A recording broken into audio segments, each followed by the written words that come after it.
चूल्हे की आग मध्यम हो चुकी थी। पूर्णिमा एक एक कर धीमी आंच पर रोटियां सेंक रही थी। दिसंबर महीने की सर्द ठंडी रात में लगभग अब तक गांव की गलियां सुनसान हो गई थी। सियार और कुत्तों की आवाजें ही सुनाई दे रही थी।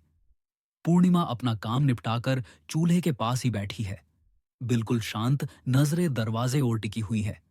उसकी आंखें नींद से भारी होकर बंद हो जाती, लेकिन अगले ही पल वह खुद को नींद से जगाती है। उसकी 9 साल की बेटी प्रिया पास ही चारपाई पर सो रही है। अचानक दरवाजे पर तेज दस्तक हुई। पूर्णिमा घबराकर उठ खड़ी होती है और जल्दी से जाकर दरवाजा खोलती है। पूर्णिमा देखती है, नशे में धुत सुरेश दरवाजे पर खड़ा है।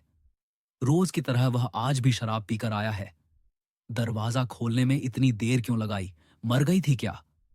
पूर्णिमा को घूरते हुए सुरेश ने कहा। पूर्णिमा नजरें झुकाए एक ओर खड़ी रही। उसने कोई उत्तर नहीं दिया। सुरेश लड़खड़ाता हुआ घर के अंदर आता है और जमीन पर बैठ जाता है। पूर्णिमा घर का दरवाजा बंद कर सुरेश के लिए खाना लगाती है। थाली में रोटी और अचार लाकर सुरेश के आगे रखती है। पहला निवाला खाते ही सुरेश ने खाना थूक दिया और पूर्णिमा को गालियां देने लगा। इतनी ठंडी रोटियां परोसा है तुमने मुझे, इससे अच्छा तो यह होता कि मैं बाहर से ही खाना खाकर आता। सुरेश ने खाने की थाली को एक ओर धकेल दिया और उठ खड़ा हुआ। उसने पूर्णिमा की ओर हाथ बढ़ाते हुए कहा, ला पैसे दे, मैं अपने दोस्तों के साथ बाहर ही खाना खा लूंगा। पूर्णिमा चुपचाप खड़ी रही। कुछ पल रुकने के बाद सुरेश आगे बढ़ा। पूर्णिमा के बालों को खींचते हुए कहा, पैसे देती है कि नहीं? पूर्णिमा ने अपने आप को सुरेश से छुड़ाते हुए कहा, मेरे पास पैसे नहीं है। पूर्णिमा आगे कहती है, दिन भर लोगों के घरों और खेतों में काम करती हूं, तब कहीं जाकर घर का खर्च चलता है। तुम तो कोई काम नहीं करते और बचे हुए सारे पैसे शराब और जुए में उड़ा देते हो। कभी सोचा भी है कि अपनी बेटी की परवरिश कैसे करोगे? इतना सुनते ही नशे में धूत सुरेश ने पूर्णिमा के बाल पकड़कर जमीन पर धकेल दिया और उसे बेरहमी से पीटने लगा। पूर्णिमा के रोने और चिल्लाने की आवाज से उसकी 9 साल की बेटी प्रिया नींद से उठ गई और रोती हुई अपनी मां को देखने लगी। सुरेश लगातार पूर्णिमा को मारे जा रहा था। प्रिया अपनी मां में लिपट कर रोने लगी। सुरेश लगातार बड़बड़ाए जा रहा था, मुझे जवाब देती है, तेरी इतनी हिम्मत। इसके बाद सुरेश ने पूर्णिमा और प्रिया को घर से बाहर निकालकर दरवाजा बंद कर लिया। पूर्णिमा ने प्रिया को ठंडी हवा से बचने के लिए अपनी आंचल से ढक लिया और वहीं दरवाजे के बाहर बैठ गई।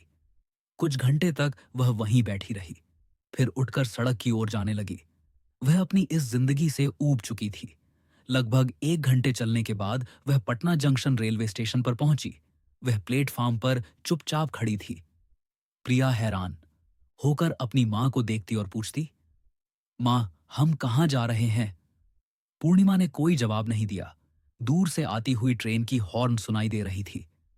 पूर्णिमा ने फैसला कर लिया था कि वह ट्रेन के नीचे आकर अपनी जान दे देगी। ट्रेन अब और करीब आ चुकी थी। तभी प्रिया ने अपनी मां का हाथ झकझोरते हुए पूछा, बोलो ना, हम कहां जा रहे हैं?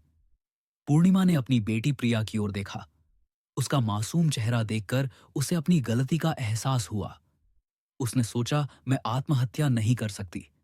तभी प्रिया ने फिर कहा, मां, ट्रेन रुक गई है, हम कहां जा रहे हैं? पूर्णिमा ने प्रिया को गोद में उठाया और कहा, यहां से बहुत दूर। फिर वह ट्रेन में चढ़ गई। थोड़ी देर में ट्रेन अपनी रफ्तार से चलने लगी। नन्ही प्रिया अपनी मां की गोद में सो गई। एक एक कर क्या कई स्टेशन निकल गए? पूर्णिमा की भी आंख बंद हो गई। उठिए बहन जी की आवाज से पूर्णिया नींद से जागी।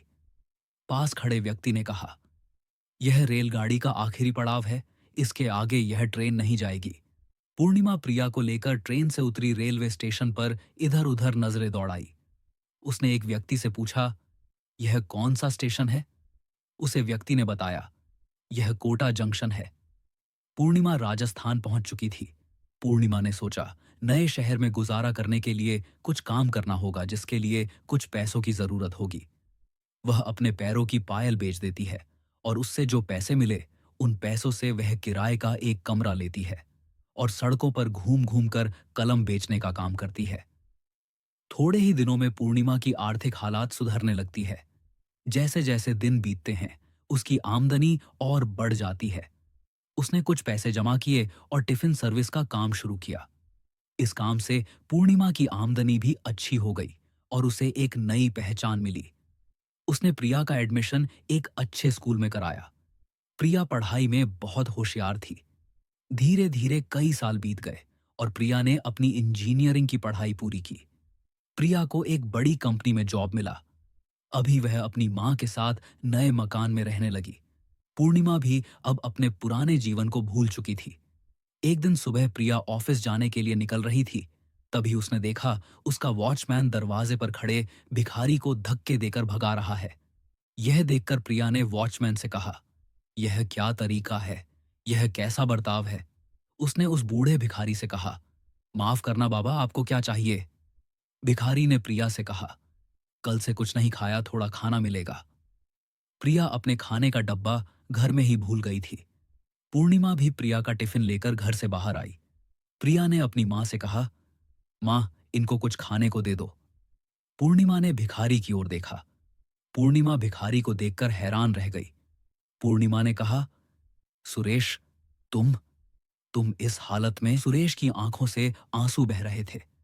प्रिया हैरान होकर कभी अपनी मां को देखती है तो कभी उस भिखारी को। पूर्णिमा ने प्रिया की ओर देखा और कहा, यह तुम्हारे पिता सुरेश हैं। सुरेश ने अपने हाथों को जोड़ते हुए कहा, पूर्णिमा, मुझे माफ कर दो। शराब और जुए की आदत ने मुझसे मेरा सब कुछ छीन लिया। मैं तुम्हारा और प्रिया का गुनहगार हूं।